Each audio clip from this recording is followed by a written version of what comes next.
शायद है तो वो हुकूमत के अंडर आता है। जी हाँ, तो क्या वो केसेस को ट्रांसपेरेंटली चलाएगा कि नहीं चलाएगा? मेरा कहने का कुछ और मतलब था, और भाई ने जो कुछ वजाहत की, मैं ये कह रहा हूँ कि देखो अब जो सूरत हाल है और जनरल मुशर्रफ वाली सूरत हाल में बड़ा फर्क है। अब अकाउंटेबिलिटी का जो चेयरमैन है खुद जो ख्वाजा साहब, वो आपने कल भी टीवी पे देखा कि मिनिस्टर ने उनको कॉल किया, लॉ मिनिस्टर ने, वो नहीं आया। अब जो हालात और हैं, तो अब ये ना कहा जाए कि देखो अब ये आप यूं समझें कि चीफ जस्टिस साहब को जब जनरल मुशर्रफ साहब ने बुलाया था वहां बुला करके कहा था रिजाइन करो, चीफ जस्टिस साहब ने बड़ी हिम्मत दिलेरी के साथ बड़ा पहली मर्तबा उन पर भी इल्जाम थे, उस वक्त इल्जामात थे, लेकिन उन्होंने कहा जब तक प्रूव नहीं होगा, जब चीज कोई प्रूव हो तो बिल्कुल ये मिनिस्टर क्या है, हम हर को बुरान देने के लिए तैयार हैं। इस वक्त एक बड़ी डिबेट है कि ये लोग एक्यूज्ड हैं, इस वक्त मुल्जिम हैं, इन पे अभी तक जुर्म साबित नहीं हुआ है। और वसान साहब ने जो है एग्जांपल दी है चीफ जस्टिस ऑफ पाकिस्तान की, जब उनको बुलाया गया था आर्मी कैंप में, मुशर्रफ साहब मौजूद थे, शौकत अजीज साहब मौजूद थे, इनसे इस्तीफा मांगा गया था, तो उस वक्त उनका भी यही आर्गूमेंट था कि अगर मुझ पर इल्जामात है, साबित करूंगा कि मैं गलत, ये इल्जामात गलत है। क्या ये सही होगा कि हम अक्यूज जो मिनिस्टर्स हैं उनसे रेजिग्नेशन मांग लें? देखें, अब इस 2-3 बातों को देखना होगा। एक बात तो ये कि जनरल जो एटमॉस्फेयर बनाया जा रहा है वो ये बनाया जा रहा है कि पीपल्स पार्टी और खुसूसन सिंध के लोगों को टारगेट बनाया जा रहा है। इसके लिए जैसा अलवी साहब ने कहा कि पर्सन स्पेसिफाइड लॉ नहीं होना चाहिए कि कोई शख्स या कोई पार्टी या कोई इदारा उसको टारगेट बनाया जाए, यहां तक तो बात दुरुस्त है। उसके लिए एक बड़ा ज़बरदस्त मौका मौजूद है सुप्रीम कोर्ट ऑफ पाकिस्तान के लिए कि पाकिस्तान की जो चारों मार्शल लॉज हैं जी, उनके हवाले से एक सुओ मोटो एक्शन होना चाहिए। जब इंग्लैंड में 50 साल पुराने लोगों को, गड़े मुर्दों को निकाल के कब्रों से उनको फांसी पर लटकाया जा सकता है एग्जाम्पल सेट करने के लिए, तो general Ayub Khan, general Yahya, general Ziaul हक और मुशर्रफ साहब। अच्छा, वो काम आर्टिकल 6 के थ्रू हुकूमत का है, सुप्रीम कोर्ट ने अपना ऑर्डर जारी कर दिया है उस पर? नहीं, ऐसा नहीं। सुप्रीम कोर्ट जिन चीजों में खुद एक्शन लेना चाहे वो ले ले, और जिन चीजों में दूसरा काम हो वो कह दें कि एनआरओ पार्लियामेंट में ले जाए, आर्टिकल 6। लेकिन आर्टिकल 6 तो यही कहता है ना कि हुकूमत ने उसका फैसला करना है। इस तरह नहीं है। अगर सुप्रीम कोर्ट कोई इंडिपेंडेंट कमीशन बनाना चाहे, सुप्रीम कोर्ट कोई एक्शन लेना चाहे कि इनकी तहकीकात हो, हमूद रहमान कमीशन की तरह कोई कमीशन अपॉइंट करना चाहे, फैसला न दे, सुप्रीम कोर्ट ये न करे कि ज़ियाउल हक ने ये कसूर किया, अयूब खान ने ये कसूर किया, हम सजा दे रहे हैं। लेकिन सुप्रीम कोर्ट कोई इंडिपेंडेंट कमीशन बना सकता है कि अयूब खान का मार्शल कैसे लगा, याह्या खान का कैसे लगा, ज़ियाउल हक का कैसे लगा और मुशर्रफ साहब का कैसे लगा। सही। मेहरान बैंक के स्कैंडल में क्या हुआ, किस तरह एजेंसीज के जरिए पैसे दिए गए, स्टील मिल के करप्शन में क्या हुआ, और ज़ियाउल हक के पूरे दौर में मंशियात के हवाले से जो पाकिस्तान पे एलिगेशन लगे, गवर्नर मंशियात स्मगल कर रहे थे, उनका क्या हुआ। एक बात। दूसरी बात कि ये जो बात एक एटमॉस्फेयर दूसरा भी बनाया जा रहा है वो ये है कि एस्टेब्लिशमेंट फला पार्टी या फला लोगों के खिलाफ है। मेरे ख्याल में पाकिस्तान में गुज़िश्ता 62 ईयर्स में एस्टेब्लिशमेंट की मर्जी के बगैर कोई इक़्तिदार में आया ही नहीं है।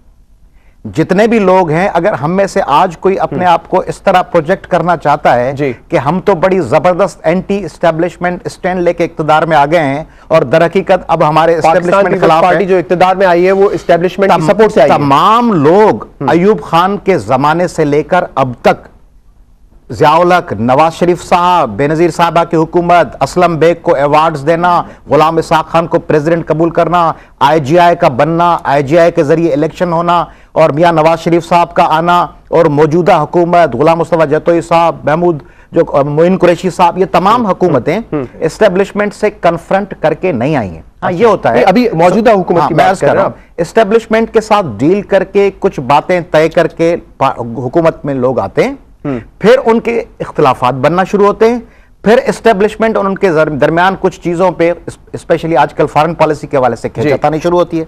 उस हवाले से फिर जब एस्टेब्लिशमेंट और उनके दरमियान खींचातानी होती है तो फिर कुछ लोग हमारे में से ये कहते हैं कि हम एस्टेब्लिशमेंट से टकराने वाले हैं, और जितने हमारे मुखालिफिन हैं वो प्रो एस्टेब्लिशमेंट हैं। ये जनरल एक सीन सेट किया हुआ है, ये चल रहा है इस वक्त। जरूरत, आपने कहा कि एनआरओ पे क्या होना चाहिए, एनआरओ में एक और जो चीज है वो मिसयूज हो रही है, वो फंडामेंटल राइट्स के खिलाफ है।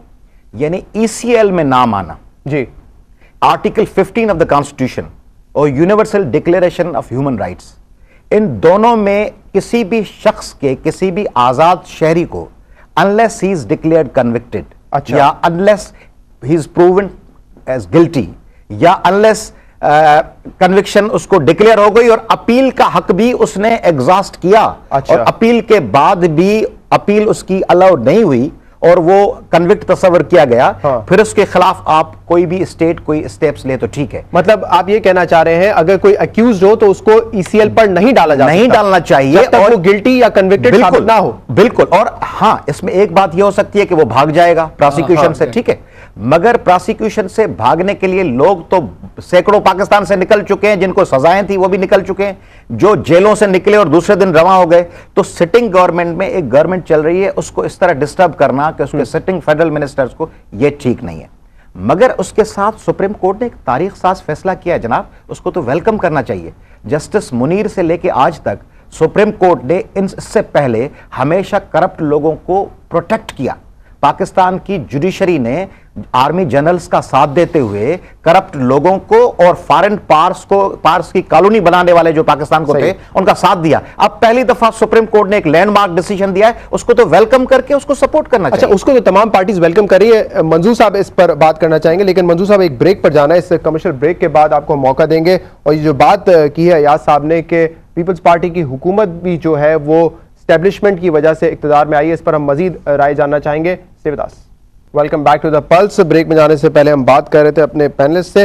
मंजूर साहब क्या जवाब देंगे इस बात का जो अयाज साहब ने कही कि इस मर्तबा पीपल्स पार्टी अगर इक्तदार में आई है तो वो एस्टेब्लिशमेंट की सपोर्ट की वजह से आई है? वही तो मुझे जवाब देना था, क्योंकि अयाज भाई हमारा जस्ट लाइक ब्रदर है, और ये मतलब अवाम की तौहीन की गई है कि पीपल्स पार्टी, और पीपल्स पार्टी कौन सी पीपल्स पार्टी जिन्होंने अपने जाने दी हैं, सेक्रीफाइस दी है, कोड़े खाए हैं। खुद मैं 7 साल जेल में रहा हूँ, बच्चे पता नहीं कहाँ कहाँ जेलों में रहा हूँ, और हर हमारा कारकुन जेलों में रहा है। शहीद जुल्फकार अली भुट्टो, एक पार्टी के 4 आप घर वाले, आप जा कर के गड़ी खुदाबश तो देखें, आप जब जाएंगे गड़ी खुदाबश तो 4 लाशें पड़ी हैं। एक शहीद जुल्फकार अली भुट्टो, मोहतरमा शहीद शाहनवाज और मीर मुर्तजा। इस्टेब्लिशमेंट वालों को ये शहीद नहीं किया जाता। तो ये मुमकिन है कि पाकिस्तान में एक पॉलिटिकल पार्टी हुकूमत में आ जाए? मैं बताना चाहूँ कि इस्टेब्लिशमेंट वालों को जो सपोर्ट जो होती है तो उसको शहीद या मरवाया नहीं जाता है, और 4 को ये इस वजह से, ये एक हकीकत है। लेकिन अवाम की तौहीन न की जाए। इस्टेब्लिशमेंट किसको सपोर्ट करती है और किस टाइम पे कर सकती है, ये भी मैं थोड़ा सा आपको बता दूं। इस्टेब्लिशमेंट ऐसे नहीं है, अवाम की सिंपैथी नहीं गेन करके देती है। इस्टेब्लिशमेंट आपको जरूर से फेवर करती है 3 माह के लिए, केयर टेकर हुकूमत के लिए। जिस तरह भाई ने मिसाल दिया जतोई वगैरह, ये 3 माह के लिए आए थे। असगर खान को भी इस्टेब्लिशमेंट ने कोशिश की थी, लेकिन नहीं आ सका। अवाम का मिजाज और है, और 20 साल में 2088 से यानी 1988 से लेकर के 2008 तक 20 साल में से हमारी हुकूमत कितनी है? 4.5 साल, और अवाम ने वोट दिया है। हमें क्या जरूरत है एस्टेब्लिशमेंट की? अगर ये इस तरह का मैसेज अवाम तक जाएगा, जिस अवाम से सब इलेक्ट होके आते हैं, तो अवाम क्या महसूस करेगा? वोट हम देते हैं, नाम एस्टेब्लिशमेंट का आ जाता है। हम टॉपिक पे वापस आते हैं जी, एनआरओ की तरफ। हाँ, अब आ जाती है बात एनआरओ पे। मैं कहता हूं कि एनआरओ सही है, डिसीजन जो भी है हम एहतराम करते हैं, एहतराम करते हैं। हर इसको कंप्लाई करना भी आपकी जिम्मेदारी है ना। थोड़ा सा आप डिटेल में जाए ना। जिस तरह से मैं कब कहता हूं, हमने हमारी पीपल्स पार्टी ने एहतराम किया, और कहा हमने कहा कि हमने कहा डिफेंड भी नहीं करेंगे एनआरओ की। ये तो एक ओपन है ना, सीसी की मीटिंग में भी यही बात हुई। लेकिन किस हद तक, किस हुदूद जो हैं सुप्रीम कोर्ट के और जुडिशरी के जो हुदूद हैं, वो बिल्कुल वो जैसे भी डिसीजन दे दे हम वी विल फॉलो इट। अगर हुदूद से बाहर जाती एडमिनिस्ट्रेशन पे आ जाती है तो फिर प्रॉब्लम नहीं, तो फिर प्रॉब्लम होगा तो फिर इसको सॉल्व किस तरह करेंगे? तो कन्फ्रंटेशन हो जाएगी इदारों के दरमियान। एडमिनिस्ट्रेशन देखो ना कि फलाना ऑफिसर को इधर अपॉइंट करो, फलाना को इधर ट्रांसफर करो, ये एडमिनिस्ट्रेशन का काम है, ये प्राइम मिनिस्टर का काम है। एक बात बता दो, अब जब अकाउंटेबिलिटी करनी है और अच्छी बात है, हम सपोर्ट करते हैं, तो फिर क्यों हुदैबिया मिल है? आप थोड़ा सा टाइम देंगे ना जी मंजूर साहब। हुदैबिया मिल है और उसमें मनी लॉन्ड्रिंग केस है।